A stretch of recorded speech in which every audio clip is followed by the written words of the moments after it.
저는 이 시간에 복받는 비결이라는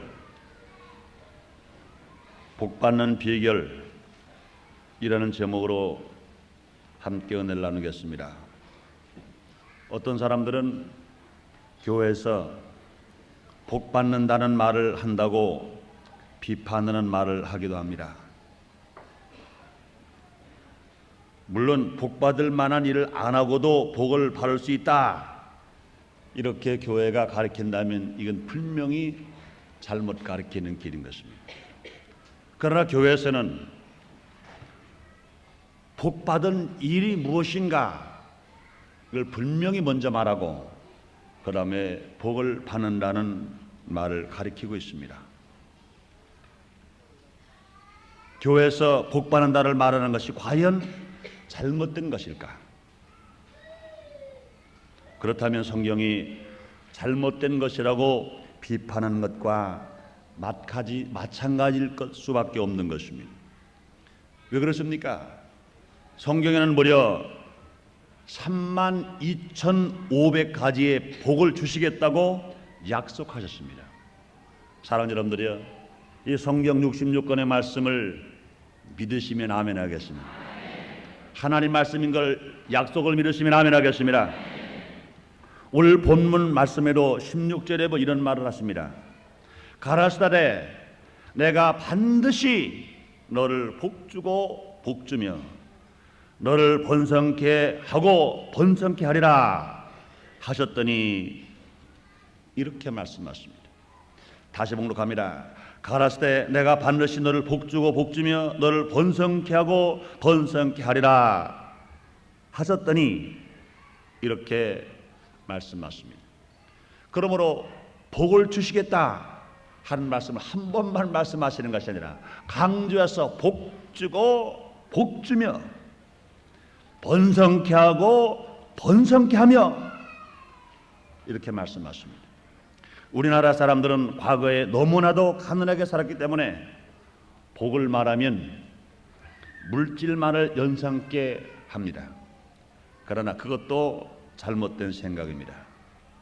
영혼의 복, 건강의 복, 물질의 복, 가정 행복의 복, 자녀가 잘 되는 복, 사회 안정의 복, 국가 번영의 복, 믿음의 복, 이런 것들을 다 하나로 묶어서 우리는 복이다, 하나님이 주시는 복이다, 이렇게 말할 수가 있는 것입니다. 그러므로 다른 것은 아무것도 없는데 믿음도 없고 건강도 없고 자녀도 잘 안 되고 물질만 있다, 이것은 복이라고 절대로 말할 수가 없는 것입니다. 그러므로 우리는 누가 무슨 말 하더라도 인간은 제 나름대로의 꿈과 이상이 있지만은 욕망의 궁극적인 목표는 복에 대한 열망으로 초점이 모아지는 것입니다. 복 있는 생에 복 바른 삶을 거부할 사람은 이 세상에 한 사람도 없습니다. 이곳에서 신령과 진정으로 예배드리는 성도님 중에 목사님, 난 복 싫은데요, 이렇게 말씀하실 분이 계십니까? 물론 마귀 갖다 준 복은 싫습니다. 그것은 불안이요, 공포요, 미움이요, 시기요, 질투요, 영혼을 팔아먹는 거요, 마지막에 그 영혼은 지옥에 떨어지는 것이기 때문에 마귀가 갖다 주는 복은 그림자만 봐도 도망가야 돼요. 이것은 다 물리치고 던져버려야 됩니다. 그러나 사랑하는 여러분들이요, 하나님이 주시는 복은 받는 여러분 되시기를 주님 이름으로 축원합니다. 주 이름으로 축원합니다. 그러므로 복을 쟁취하기 위해서라면 무슨 일이든지 뛰어드는 본능을 지닌 것이 인간인 것입니다. 그러므로 진정한 복은 물질과 정신과 영적인 복이 다 함께 충족되어야 되는 것입니다. 이 땅에서 살아가는 동안은 이 세 가지가 하나라도 빠지면 고통을 당하게 됩니다. 하나님의 일이 방해됩니다. 자신도 남에게 도움을 주는 것이 아니라 자신도 남에게 피해를 주고 살 수밖에 없는 것입니다. 하나님은 이 모든 복을 아무에게나 주시지 않습니다. 성공한 사람의 배후에는 반드시 성공할 수밖에 없는 비결이 숨어 있는 것처럼, 상 받는 사람은 남다른 그 무엇을 뛰어넘고 극복하고 감수하는 비법이 있기에 상을 받는 것처럼, 성도들도 복을 받기 위해서는 하나님 아버지께서 제시하시고 요구하시는 원칙과 비결을 준행할 때 얻을 수가 있는 것입니다. 그러면 하나님께서 우리를 선택하신 목적이 무엇입니까? 우리를 통해서 하나님이 영광을 얻으시려고, 우리를 통해서 하나님 천국 복음을 힘차게 전하게 하시려고, 또 우리에게 하나님이 복을 주시려고 우리 하나님 우리를 선택하신 것, 여러분도 믿으시면 아멘 하겠습니다. 그러면 우리는 복을 받아야 됩니다. 복을 받아도 되고 안 받아도 되는 것이 아닌 것입니다. 복을 받아야 돼요. 복을 받아야 하나님이 영광을 받으시고, 우리가 복을 받아야 힘차게 나가 생활에 얽매이지 않고 나가 복음을 전할 수 있고, 우리가 복을 받아야 하나님의 아들인 것을 세계 만방에 전하면서 우리가 살아갈 수 있습니다. 그래야만 하나님 아들로서 하나님 영광을 돌릴 뿐만 아니라 믿지 않는 자들에게 과연 하나님의 아들의 귀중함을 증명하면서 보여주고 살아갈 수가 있는 것입니다. 그러므로 저는 이 시간에 성도가 복받을 비결이 무엇인가 함께 알아봄으로 말미암아 여러분이 이 말씀을 듣고 깨달으실 뿐 아니라 이걸 실천하고 행함으로 하나님의 은혜와 하나님의 복이 영혼뿐 아니라 또 생활뿐 아니라 건강 모두가 여러분에게 있어지게 되시기를 주님의 이름으로 축원합니다. 첫째로 먼저 알아볼 것이 있습니다. 복 받는 원칙 세 가지입니다. 복을 받는 원칙 세 가지. 사랑하는 여러분들이요, 우리가 복 받을 일을 안 하고도 복을 주시옵소서 해봐야 헛수고인 것입니다. 복 받을 일을 안 하고도 하나님 앞에 나가 금식하면 복 받는다고 그러니까 하나님 아버지여 내 병을 고쳐주시옵소서, 하나님 아버지여 나에게 물질의 복을 주시옵시고 내 사업을 잘 되게 주시옵소서, 그래봐야 소용이 없습니다. 먼저 하나님 앞에 복 받을 원칙이 있습니다. 원칙을 무시한 사람은 절대로 일이 될 수가 없는 것입니다. 하나님은 공의로우신 하나님이십니다. 하나님 법을 만드시고 법을 집행하시는 하나님이십니다. 하나님은 원칙 없이 복을 주시는 하나님이 절대로 아니신 것입니다. 우리가 아무리 복을 달라고 외쳐도 원칙을 무시하고 복 주시는 하나님은 아니신 것입니다. 그런데 사랑하는 여러분들이, 우리 하나님께서는 그 모든 원칙을 어떻게 우리에게 보여주십니까? 성경 말씀에 미리 정해 놓으셨습니다. 성경 말씀에 미리 다 약속해 놓으셨습니다. 그러므로 우리가 성경의 모든 말씀을 하나님께서 우리에게 복 주신 말씀으로 믿고 우리가 순종하고 나갈 때 그 원칙은 하나님께서 세우셨고 그 원칙을 살아간 우리들에게 하나님께서 놀랍게 축복을 하시는 것입니다. 그러면 성경 66권 속에 복받을 원칙과 복받을 내용이 다 기록되어 있습니다. 창세기로부터 요한계시록까지 성경 66권 속에 말씀을 읽어보면 크게 두 분류로 나눌 수 있습니다. 복받을 원칙이 무엇인가, 이 말씀이 기록되었고 복받을 내용이 무엇인가, 이렇게 기록되어 있습니다. 이 원칙을 크게 세 가지 또 나눠 분류할 수 있습니다. 복받을 원칙이 무엇일까요? 첫째 원칙은 하나님을 섬기고 순종해야 하나님의 복을 받는다는 것을 우리에게 말씀하십니다. 복받을 사람이 하나님을 떠나서는 아무것도 복을 받을 수 없습니다. 왜 그렇습니까? 우리 하나님께서는 인간의 생사화복을 주장하신 하나님이시기 때문에 하나님을 떠나서는 복이 있을 수 없습니다. 원수 마귀는 우리를 죽여 멸망시키는 것뿐밖에 없습니다. 그러나 우리 하나님께서는 생명을 때도 풍성히 얻게 하신다고 요한복음 10장 10절 이하에서 우리 예수님께서 밝히 말씀하셨습니다. 여러분은 지금 누구를 섬기고 계십니까? 여러분은 지금 누구에게 순종하고 계십니까? 그 대답에 따라 복을 받을 수 있으신지 복을 받을 수 없으신지 분명히 대답할 수 있습니다.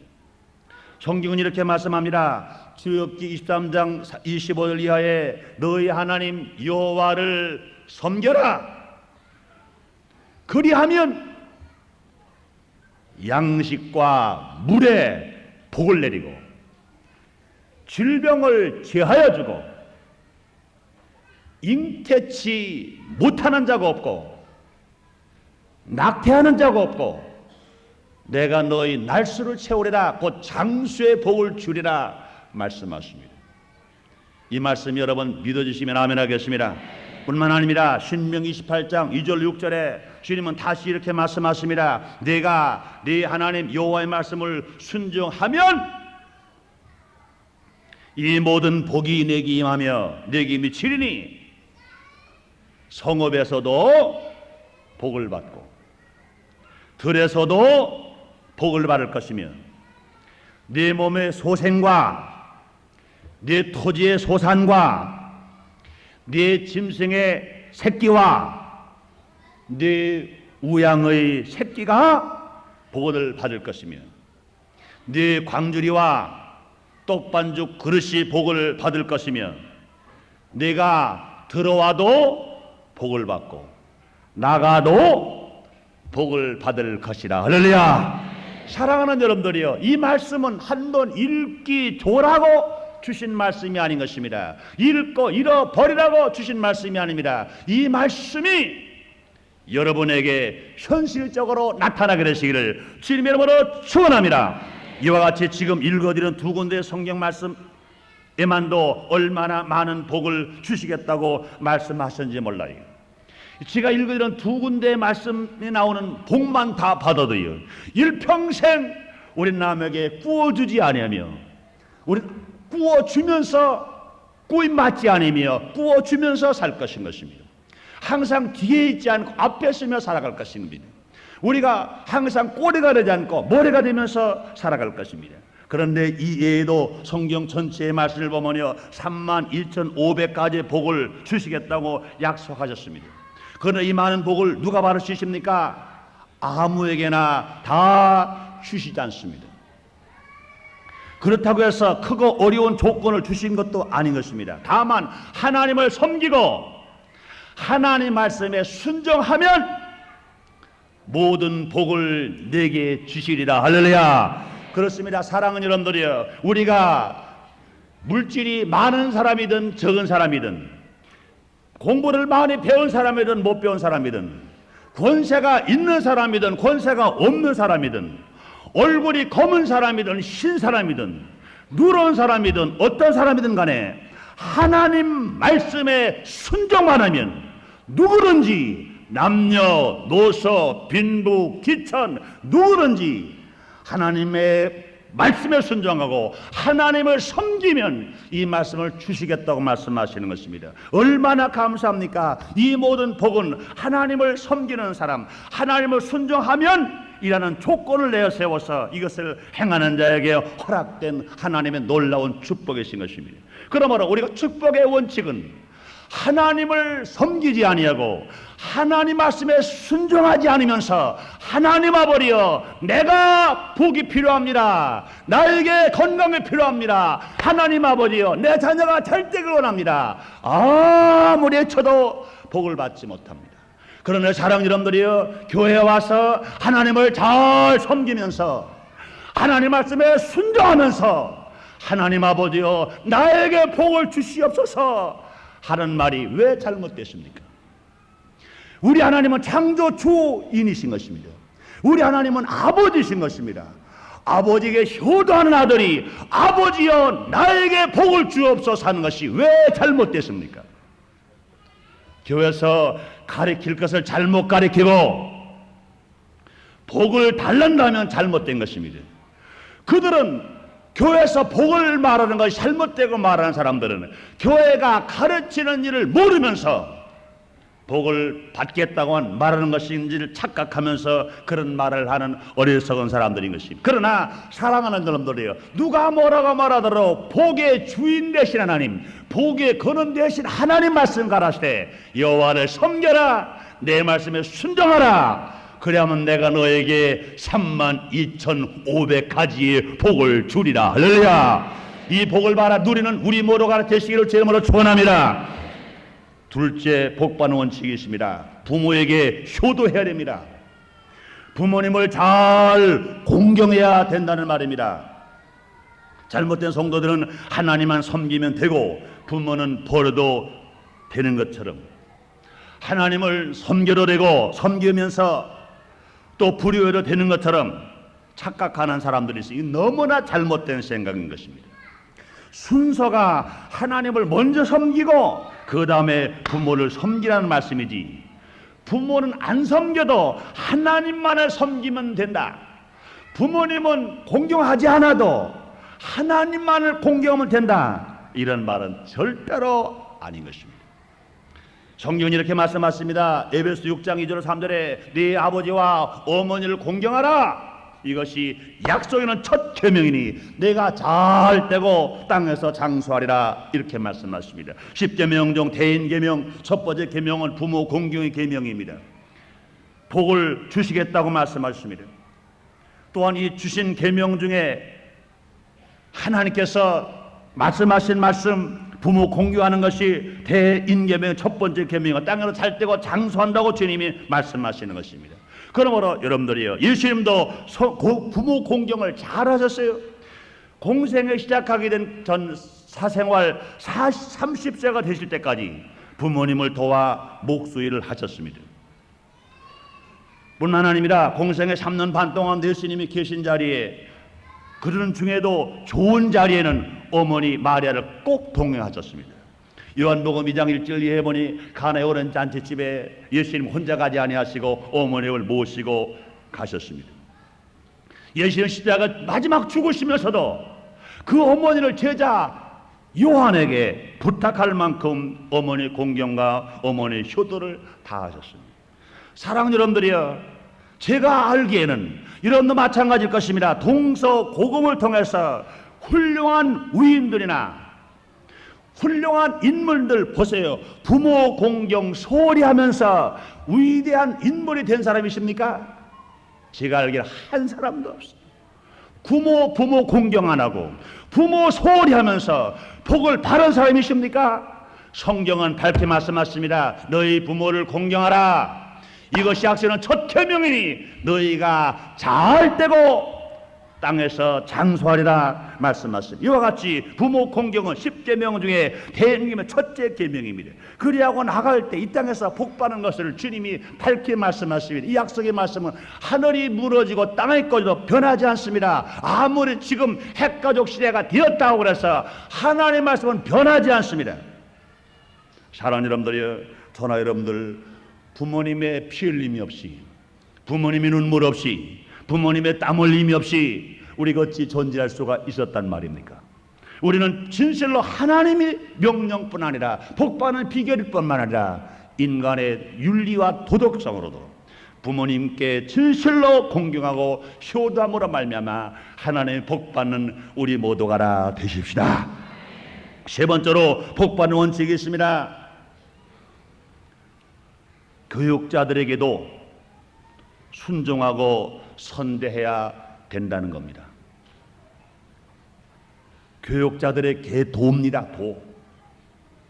먼저는 하나님을 잘 섬기고 순종하고, 그 다음에 부모를 공경하고, 그 다음에 교육자들에게도 순종하고 선대하라는 것입니다. 주의종인 목사가 내 입으로 이런 말을 하기가 여간 쑥스러운 게 아니에요. 아마 제가 강단에서 아니면 제가 신앙 상담을 통해서 이런 말을 내 입으로 직접 한 것은 내게 목회 10년 이상 동안에 처음 있는 것 같습니다.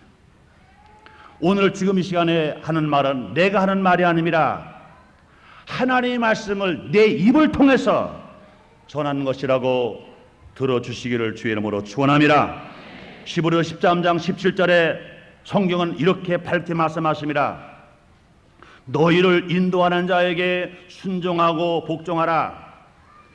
저희는 너의 영혼을 위하여 경성하기를 자기의 해결자인 것 같이 하느니라. 저희로 하여금 즐거움으로 이것을 하게 하고 근심으로 하게 말라. 그렇지 않으면 너에게 유익이 없느니라. 이렇게 말씀하십니다. 히브리서 13장 17절 제가 다시 봉독드립니다. 너희를 인도하는 자에게 순종하고 복종하라. 저희는 너희 영혼을 위하여 경성하기를 자기의 회개할 자인 것 같이 하느니라. 너희로 하여금 들고머리 것을 하게 하고 근심으로 하게 말라. 그렇지 않으면 너에게 유익이 없느니라. 이렇게 말씀하십니다. 교역자는 일생 동안 교인들의 영혼의 문제, 가정의 문제, 자선의 문제, 성공의 문제를 놓고 눈물 흘리면서 간구 도구의 기도를 드리고 있습니다. 교인들이 짊어진 사소한 짐, 사소한 고통까지 마치 자기 자신이 해결할 것인 양 여겨서 경상하면서 기도하고 그것을 가지고 울고 있는 것이 교육자들의 심령인 것입니다. 그렇기 때문에 하나님께서는 교인들을 향한 교육자 일을 근심으로 하게 하지 말아라, 즐거움으로 하게 하라, 이렇게 주님이 명령하셨습니다. 교육자에게 근심 후에 근심을 주고 상처를 주고 짐을 가중시킨 다음에 성도가 하나님께 받을 복도 상급도 하등의 유익도 없다고 주님은 말씀하십니다. 성경 에레미야 애가 4장 16절에 다시 이렇게 말씀하십니다. 여호와께서 노아에 흩으시고 다시 권고치 아니하시리니 저희가 제사장들을 높이지 아니하셨느니라. 이렇게 말씀한 다시 읽어드립니다. 여호와께서 노아에 흩으시고 다시 권고치 아니하시리니 저희가 제사장들을 높이지 아니하셨느니라. 이렇게 말씀하십니다. 제사장은 오늘날 목사들이나 교육자들을 말합니다. 목사나 교육자를 높이지 않으면 하나님께서 노하시사 우리의 생애의 모든 문제를 흐트러 버리시고 다시 권고치 않으신다. 이렇게 성경은 말씀하십니다. 그러므로 성도는 자신의 생활과 영혼의 문제를 위해서 자기가 회개할 자인 것처럼 그 짐을 대신 짊어지고 나아가는 교육자를 최선을 다하여 받들고 동역하는 마음이 있어야 하나님의 복을 받는다. 이렇게 말씀하십니다. 제가 하나 간증 말씀드리죠. 제가 주회종으로 처음 출발했을 때 여의도 본교에서 교육자들과 장로님들 모시고 신년에 세미나가 있었습니다. 그때 강사로 오신 김홍도 목사님, 금난교회 김홍도 목사님이십니다. 아마 그 목사님께서 금년 우리 순복음인전교 창립 6주년 기념 부흥성에 강사로 오시도록 되어 있습니다. 특별한 이유가 없으시면 강사로 오실 것인데 제가 그분이 간증하신 말씀 중에 너무너무 감사하고 감격해서 평생 잊을 수 없는 간증이기 때문에 제가 여러분들에게 받은 은혜를 간증해 드립니다. 그분이 그런 말씀을 하셨어요. 여러분이 보시다시피 제가 뭐 말을 잘합니까? 설교를 잘합니까? 내가 보시다시피 그렇게 인품이 훌륭합니까? 내가 보나 여러분이 보나 내가 목회 잘할 사람처럼 아무리 봐도 그런 사람이 아니거든요. 그런데 보세요. 지금 김몽도 목사님 교회가 재적 성도가 한 4만 명 되고 출소 성도가 지금 한 2만 명 정도가 됩니다. 근데 그분만 그렇게 훌륭하신 거 아시잖아요. 그분 형님 되시는 김선도 목사님은 강남의 광림교회 담임 목사이십니다. 그 교회도 재적 성도가 한 3만 명 되고 출소 성도가 15,000명쯤 됩니다. 그 셋째 동생 김국도 목사 또 잠실에서 목회를 하시는데 거기도 재적 성도가 15,000명에 출소 성도 한 8,000명이 됩니다. 그 막내 동생이 미국 가서 목회를 하는데 거기도 한 1,000명, 1,500명 목회를 합니다. 그 누이가 계신데 누이도 목사님에게 시집을 가셔서 사모하셨습니다. 그 형제 4남매가 다 목회를 하시는데 그 중에 특별히 그 형제들 3명은 세계에서 감리교 중에 제일 큰 교회 중에 2개가 되는 놀라운 축복을 받았습니다. 근데 왜 그렇게 복을 받았는가? 그분이 그런 말씀 하시는데 옛날 어르신의 간증을 합니다. 일본 시대 때 아주 어려울 때 콩깨먹 먹고 살 때 쌀밥 먹기 얼마나 힘들었습니까? 쌀밥 먹기는 고사고요. 쌀밥 하시는 냄새, 그 뜸들이는 냄새만 맡아도 얼마나 구수하고 해가 동하고 얼마나 부럽습니까? 아마 그렇게 고통을 당해보신 배고프신 분만 아실 거예요. 근데 하루는 놀다가 집에 들어갔더니 쌀밥 하는 냄새가 납니다. 코가 동합니다. 신이 났습니다. 야, 몇 년 만이냐 쌀밥 먹는 게 몇 년 만이냐. 그러고 밥을 넣기더라고 했는데 어머니가 얘들아 교회 가서 빨리 목사님을 모시고 와라. 아마 그 목사님 교회가 바로 옆에 계셨고 그 목사님들도 가정이 교회 곁에 사셨나 봐요. 목사를 모시고 왔습니다. 그런데 소도 한 대도 안 되는 쌀 가지고 밥을 했으니까 충청도 말로 말하면 고봉으로 퍼붓어요. 밥그릇 안에 있는 밥보다 밖으로 위에 나온 밥이 더 큽니다. 그래서 밥 한 그릇 딱 한 그릇밖에 남은 게 없어요. 이걸 목사님이 갖다 드리거든요. 그러니까 그들 마음에 항상 우리 어머니는 목사님 먼저 선대해 드리니까 아마 목사님 남기셔가지고 주시겠지. 그러고 목사님 안에서 밥을 잡수시는 동안에 그 삼형제들 막내는 아직 태어나지도 않았을 때니까 밖에서 기다리는 겁니다. 침을 꼴꺽 삼키면서 목사님이 낸 게 우리가 먼저 가서 먹어야지. 몇 년 만에 쌀밥 먹는다. 그러고 밖에서 탁 기다립니다. 얼마가 지나갔습니다. 목사님이 아마 연세가 많으셨나 보죠. 집사님 상 물리세요. 문이 열리자마자 셋이 내가 먼저 들어가서 내가 먼저 먹으려고 셋이 동시에 꽝 들어가 보니까 이게 뭡니까? 밥그릇에 밥 한 털도 없어. 다 먹었네. 없네. 그냥 울고 말아버렸어. 그럴 때 그 목사님이 그런 말씀하시대요. 그 다음부터 목사가 얼마나 벽이 싫은지 교회 가기가 싫더래. 설교 듣기도 싫더래요. 그래서 저는 그 간증 들은 후부터 신방 가서 성도님들이 밥을 주시면 절대로 다 안 먹어요. 맛있는 거 주시면요 절대로 다 안 먹고 꼭 남겼고 그 가정에 어린아이 있으면 빨리 불러 그 다음에 내가 요가 먹으려고. 오히려 내가 다 먹었다가 그 아이가 실적 들었어. 교회 안 나면 어떡합니까? 그래서 제일 먼저 빨리 불러. 야 이리 와 이리 와. 여기 맛있는 거 너 먼저 먹으라. 너 먼저. 그 간증이 내 신앙생활에 얼마나 도움이 되는지 몰라요. 그것도 모르고 집사님들은 왜 목사님 빨리 다 안 잡수십니까? 다 잡수세요. 나는 생각하고 덜 먹는 건데. 그래 보세요. 그 목사님이 간증하시대요. 그때는 그렇게 목사님이 왔대. 그런데도 어머니는 아랑곳하지 아니하시고 계속 줄기차게 교회를 받들고 목사님을 선대하시더래요. 세월이 흘러갔습니다.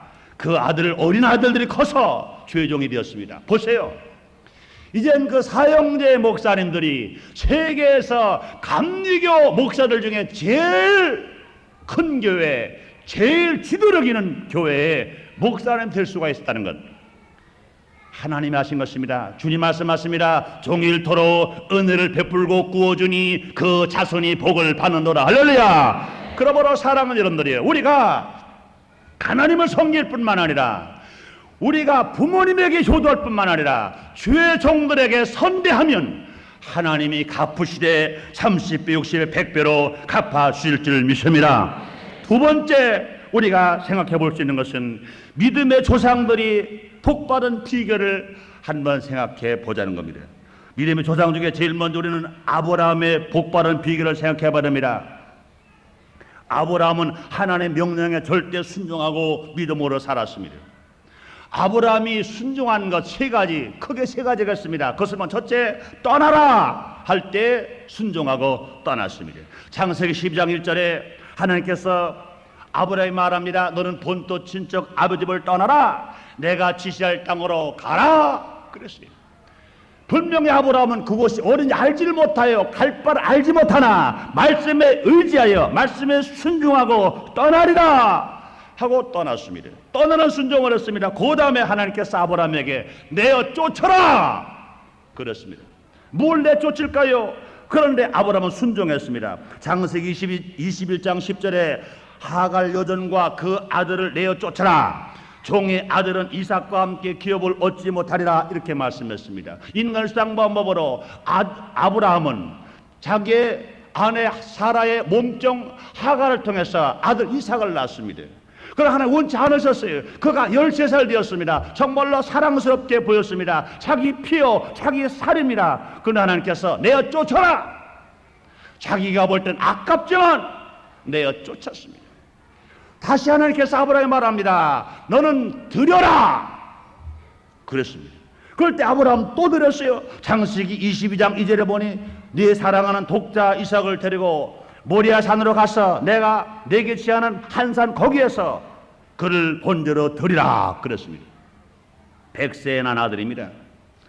그러나 아브라함은 그 아들보다 하나님을 더 사랑했기 때문에 하나님 말씀을 더 순종했습니다. 분명히 어려운 일인 것입니다.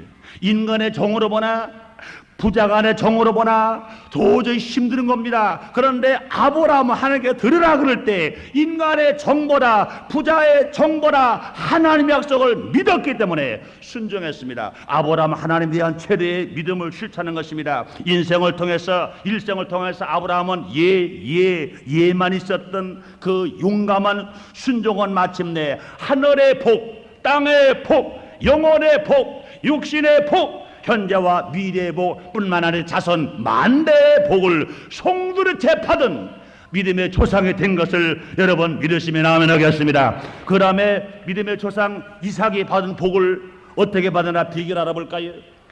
이삭의 복 받은 비결은 무엇보다도 복 받은 아버지와 동의했습니다. 또 뿐 아니라 아버지의 명령에 절대 순종했습니다. 창세기 22장 6절에 아브라함이 번제나무를 취하여 그 아들 이삭에게 지우고 자기는 불과 칼을 손에 들고 두 사람이 동행하더라. 이렇게 기록되어 있습니다. 인간의 눈으로 볼 때는 죽음의 길이었습니다.